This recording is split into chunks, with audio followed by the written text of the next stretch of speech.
नमस्कार, आप दिख रहे प्राइम न्यूज। मैं हूं आपके साथ पूजा मोहन पांडे। बुलेटिन की शुरुआत बड़ी अपडेट के साथ करेंगे जो कि राजधानी देहरादून से सामने आ रही है। अंकिता भंडारी हत्याकांड का मामला है, सीबीआई जांच की सिफारिश कर सकती है सरकार। जल्द होगा सीबीआई जांच का ऐलान। अंकिता के माता पिता सीएम से मिले थे, मामले में विधिक राय ले रही है सरकार। कांग्रेस नेता राहुल गांधी ने हत्याकांड पर सवाल उठाए हैं। अंकिता भंडारी हत्याकांड ने पूरे देश को झकझोर दिया है। सत्ता का संरक्षण बीजेपी के किस वीआईपी को बचा रहा है?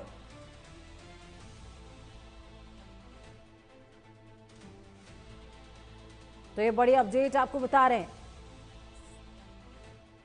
सत्ता का संरक्षण बीजेपी के किस वीआईपी को बचा रहा है? कानून सबके लिए बराबर कब होगा? डबल इंजन सरकारों ने जनता की जिंदगी तबाह कर दी है, ये कांग्रेस ने आरोप लगाए।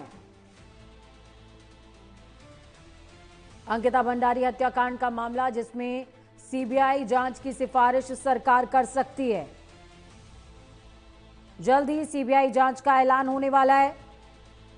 अंकिता के माता पिता सीएम पुष्कर सिंह धामी से मुलाकात करते भी नजर आए थे, जिसके बाद सरकार की तरफ से विधिक राय लेने की बात सामने आई है।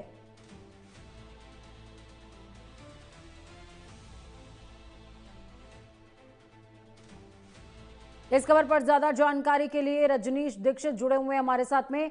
रजनीश, क्या कुछ अपडेट है?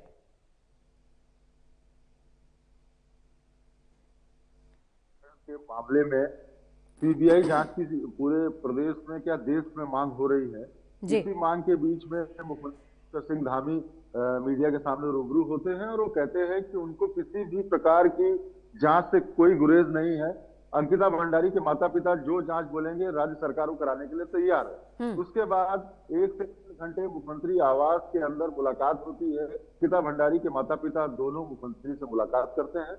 मुख्यमंत्री के सामने उन्होंने मांग रखी है कि सुप्रीम कोर्ट के रिटायर्ड जज से एक सीबीआई इंक्वायरी इस पूरे मामले पे कराई जाए, जिसके बाद मुख्यमंत्री पुष्कर धामी पूरे कानूनी जो पहलू है इस पर पड़ताल कर रही है राज्य सरकार। उनका कहना है कानूनी पहलू पर जांच के बाद तय करेगी राज्य सरकार और कभी भी ऐलान कर सकती है सीबीआई जांच का। ऐसी चर्चाओं का बाजार गर्म है। और वहीं आपको बताऊं, इस पूरे मामले विपक्ष को एक राजनीतिक रोटी सेकने का भी बहुत बड़ा मौका मिल गया है, चाहे वो रजनीश, इस पूरे मसले के अंदर देखिए, पुष्कर सिंह धामी से अंकिता के माता पिता की मुलाकात हुई थी। मुलाकात के बावजूद भी उनके माता पिता ने प्रदेश बंद का आह्वान किया है। क्या सरकार की किसी भी तरह की बातचीत से वो संतुष्ट नहीं है क्या? देखिए, जो प्रदेश बंद का उन्होंने आह्वान किया है वो 11 तारीख है।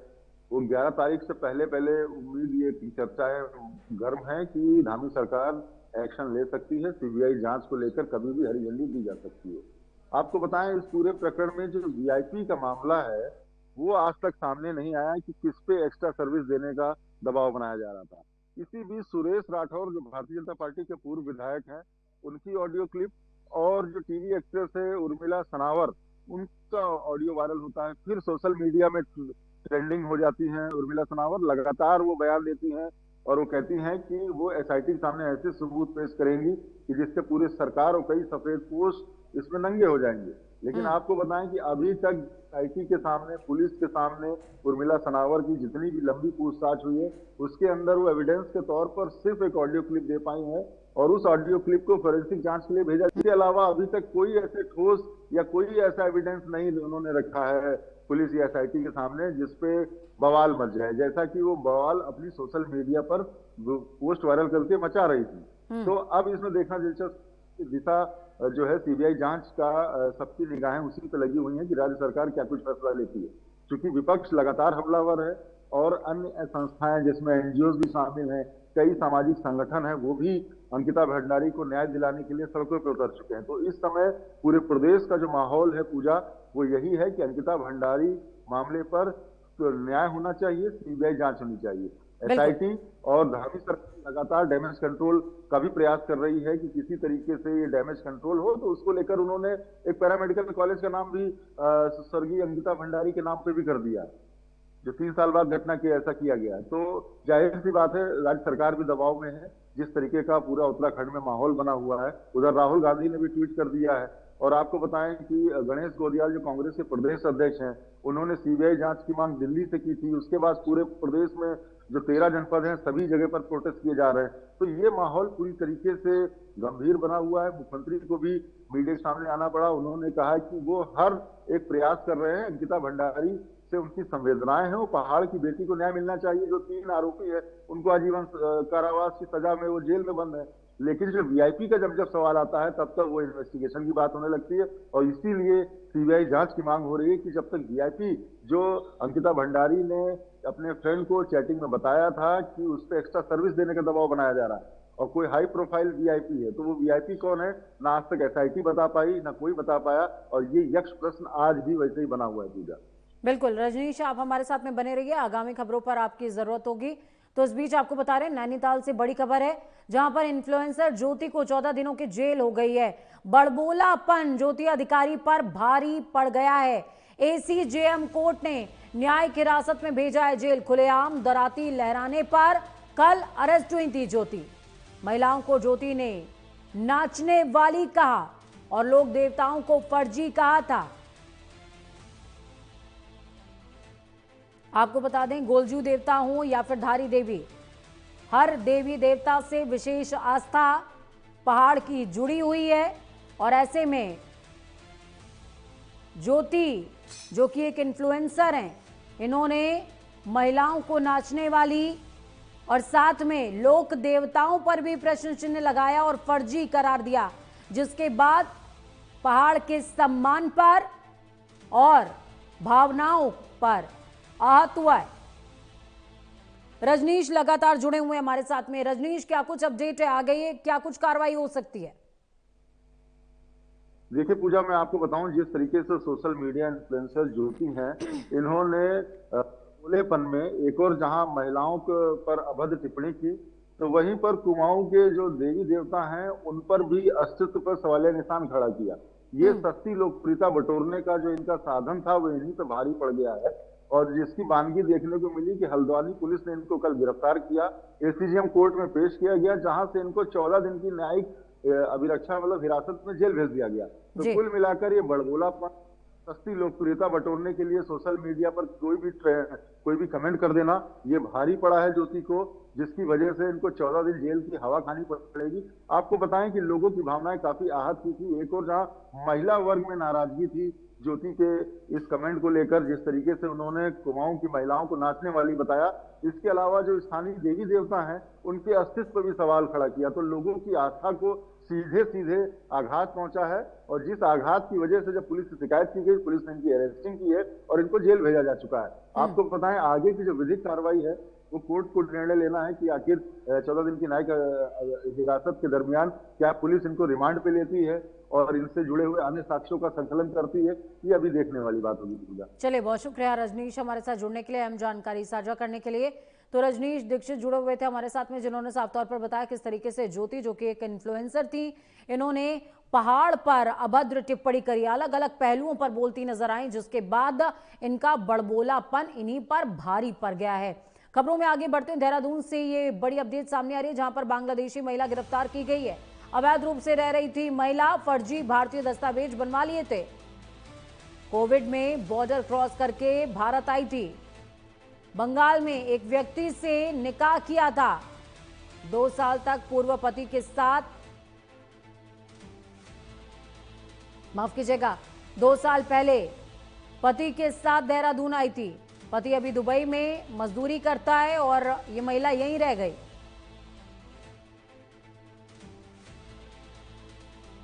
तो बांग्लादेशी महिला को गिरफ्तार किया गया है, बड़ी अपडेट आपको बता रहे हैं।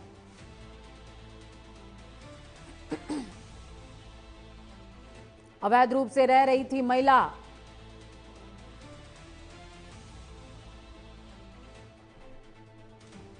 बड़ी खबर आपको बता रहे हैं, कोविड में बॉर्डर क्रॉस करके भारत आई थी।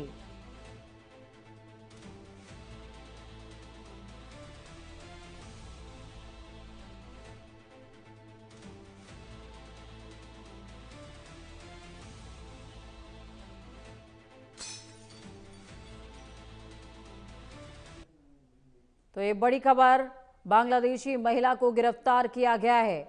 अवैध रूप से उत्तराखंड में रह रही थी ये महिला, और जिस तरह की इंफॉर्मेशन निकल करके सामने आई है कि कोविड के दौरान ये महिला बॉर्डर क्रॉस करके हिंदुस्तान में एंटर हुई थी। मदन सिंह फोन लाइन पर जुड़े हुए हमारे साथ सहयोगी संवाददाता। मदन, क्या कुछ अपडेट है पूरे मामले में? क्या ये पूरा का पूरा नेक्सस है जिस पर कार्रवाई की जा रही है, या फिर अवैध बांग्लादेशियों पर ही शिकंजा कसा जा रहा है जो कि अलग अलग क्षेत्रों से संबंध रखते हैं?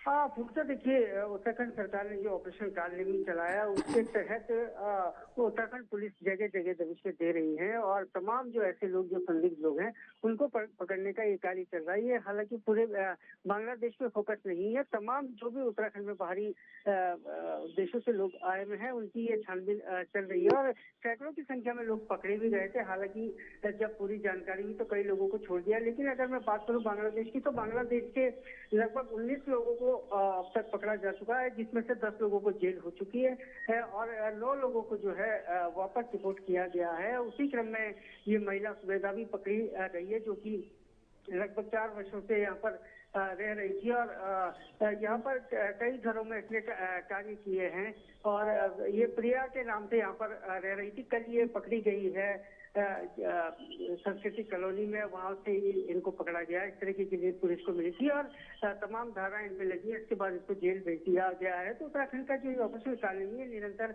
जारी है और जो भी संदिग्ध लोग हैं उनको पकड़ा जा रहा है, उनकी पूरी छानबीन की जा रही है। उसी क्रम में इस महिला की भी पूरी हिस्ट्री निकाली जा रही है और कहाँ से जो फर्जी दस्तावेज ये बनाए जा रहे हैं, तमाम दस्तावेज इनके बने हुए हैं। 4 साल से यहाँ पे रह रही थी, भारत की नागरिकता इसने पूरी तरीके से ले रखी है, शादी यहाँ पर की है। तो कौन इसमें सपोर्ट कर रहा है उसके लिए पुलिस निरंतर प्रयासरत है और छानबीन कर रही है कि कौन ऐसे लोग हैं जो इस मामले से पूरे जुड़े हुए हैं और तमाम जो लोग ये पकड़े गए हैं कहाँ से ये दस्तावेज बन रहे हैं, इसकी निरंतर छानबीन चल रही है। जी पूजा, बहुत शुक्रिया मदन हमारे साथ जुड़ने के लिए, हम जानकारी साझा करने के लिए।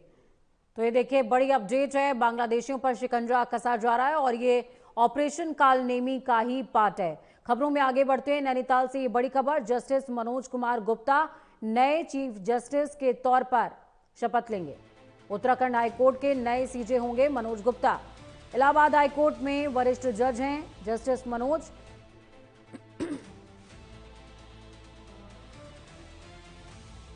वर्तमान सीजे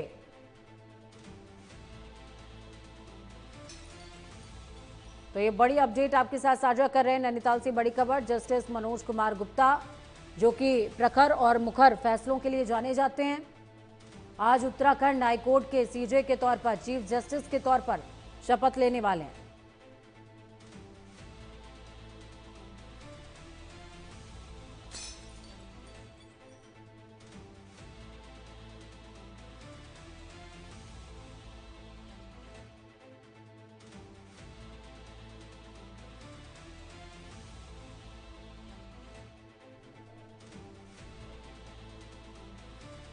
आज रिटायर हो रहे हैं वर्तमान जज।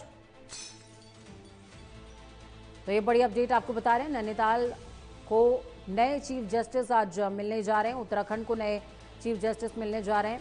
उत्तराखंड हाईकोर्ट के नए चीफ जस्टिस होंगे मनोज गुप्ता, शपथ लेंगे आज ही।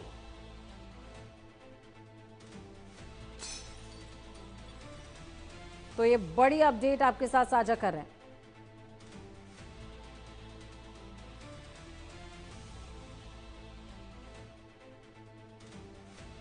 इलाहाबाद हाईकोर्ट में वरिष्ठ जज हैं जस्टिस मनोज गुप्ता।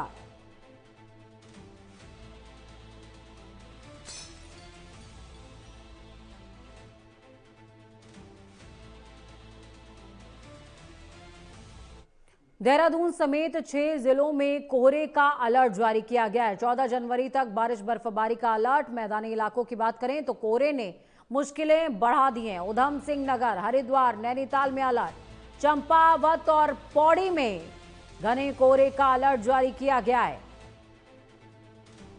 14 जनवरी यानी कि मकर संक्रांति तक मैदानी इलाकों में कोहरे ने मुश्किलें बढ़ा दी हैं। उधम सिंह नगर, हरिद्वार, नैनीताल में अलर्ट जारी किया गया है। चंपावत और पौड़ी में अलर्ट जारी किया गया है।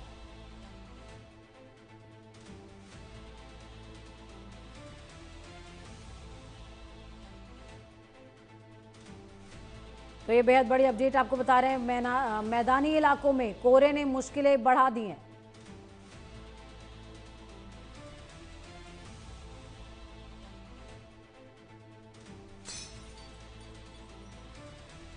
उत्तराखंड के कई क्षेत्रों के लिए अलर्ट जारी हुआ है।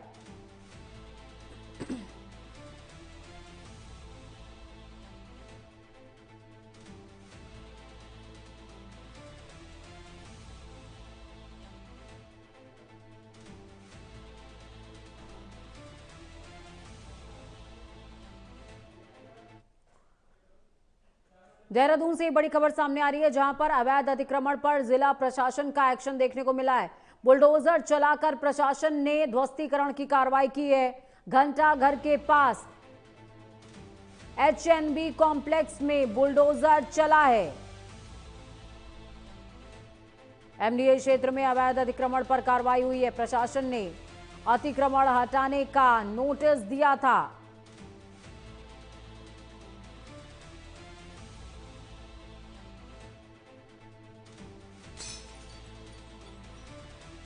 बड़ी अपडेट आपको बता रहे हैं, बड़ी खबर देहरादून से, जहां पर अवैध अतिक्रमण पर जिला प्रशासन का एक्शन। बुलडोजर चलाकर प्रशासन ने ध्वस्तीकरण की कार्रवाई की है।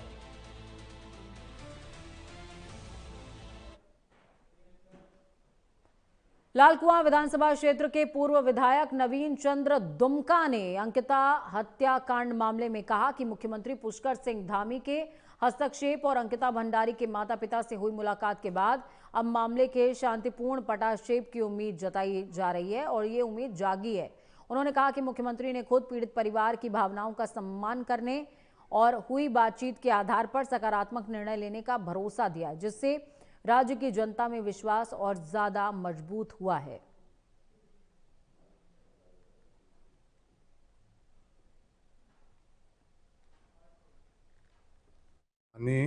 मुख्यमंत्री श्री पुष्कर सिंह धामी जी के हस्तक्षेप और उनके अंकिता भंडारी के माता पिता से मुलाकात के बाद मैं समझता हूं कि इसका पटाक्षेप हो जाना चाहिए, क्योंकि माननीय मुख्यमंत्री ने भी ये कहा है कि उसके माता पिता की भावनाओं की हम कद्र करेंगे और जो भी बातचीत हुई उस पर मुख्यमंत्री जी कोई निर्णय लेंगे। देहरादून से बड़ी खबर, भाजपा ने कांग्रेस की गुटबाजी और नेतृत्व संकट पर हमला बोला है। भाजपा के प्रदेश प्रवक्ता मथुरा दत्त जोशी ने कहा, कांग्रेस के भीतर 4-5 बड़े नेताओं के बीच लगातार खींचतान और संगठन में गुटबाजी की वजह से पार्टी का विस्तार नहीं हो पा रहा है और कार्यकर्ताओं का मनोबल गिरा हुआ है। उन्होंने ये भी कहा कि कांग्रेस 2027 के विधानसभा चुनावों को लेकर गंभीर नहीं नजर आती, क्योंकि पार्टी प्रभारी अब चुनाव नजदीक आने पर ही सक्रिय हुए। भाजपा प्रवक्ता ने स्पष्ट किया कि कांग्रेस को पहले अपने नेतृत्व को तय करना होगा, तभी प्रदेश में प्रभाव बना पाएगी।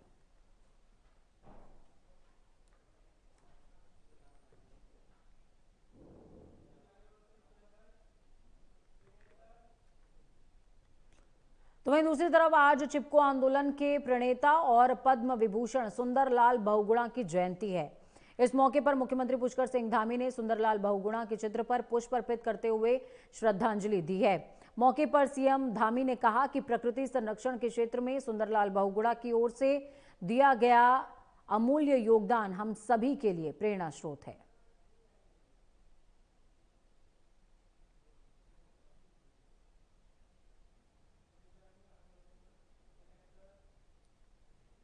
हल्द्वानी के सर्किट हाउस में जिला विकास प्राधिकरण बोर्ड की बैठक आयोजित की गई। इस दौरान आवासीय और कमर्शियल एक्टिविटी के 112 मामलों की सुनवाई हुई, जिसमें कुमाऊं कमिश्नर की ओर से जिला विकास प्राधिकरण को निर्देशित किया गया कि जिन भवनों का आवासीय नक्शा पास हो रहा है उसका दुरुपयोग ना हो, इसका विशेष ध्यान रखा जाए। इसके अलावा बाहरी व्यक्तियों की तरफ से जिले में खरीदी गई जमीनों पर बन रहे आवासीय और कमर्शियल स्ट्रक्चर की लगातार मॉनिटरिंग होती रहे।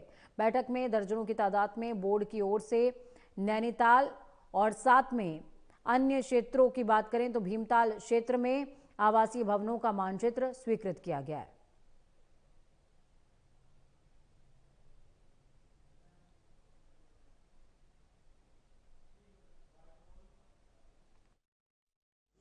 देखिए, बोर्ड में 2-3 तरह की चीज़ें आती हैं। एक तो वो है कि जहाँ पे कोई व्यक्ति निर्माण करना चाहता है और वो लैंड यूज़ प्राधिकरण की बोर्ड से ही अनुमन्य हो, एक तो वो मैटर्स थे। भीमताल के बहुत से लोग ऐसे हैं जिनमें कि उसमें लोकल्स भी हैं, आउटसाइडर्स भी हैं। काफ़ी एरिया भीमताल का आज की तारीख में नगर निकाय के अंतर्गत आ चुका है, तो लिहाजा उसमें कृषि नहीं हो रही है। तो पूर्व में ये देखा गया था कि कई बार इसका जो वहाँ पे अनुमन्य है 60 वर्ग मीटर का कृषि जोन में, उसका मिसयूज़ हो रहा था। तो लोग या तो उसके जगह होटल्स बना दे रहे थे या फिर अन्य कोई निर्माण कर रहे थे 60 वर्ग मीटर से ज़्यादा। तो इसलिए तय किया था कि इनको बोर्ड के समक्ष रखा जाए फोटोग्राफ्स के माध्यम से, ताकि मोटे तौर पे पता रहे कि वहाँ पे क्या पास हो रहा है। और सेकेंडली, लोकल लोगों की जो नीड्स हैं, जिनके नक्शे अनावश्यक लटक रहे थे, वो भी ना लटकें, तो वो वाले मैटर्स भी थे, उनको भी देखा गया है। वक्त यहाँ पर छोटे से ब्रेक के उस पार खबरों का सफर लगातार जारी है।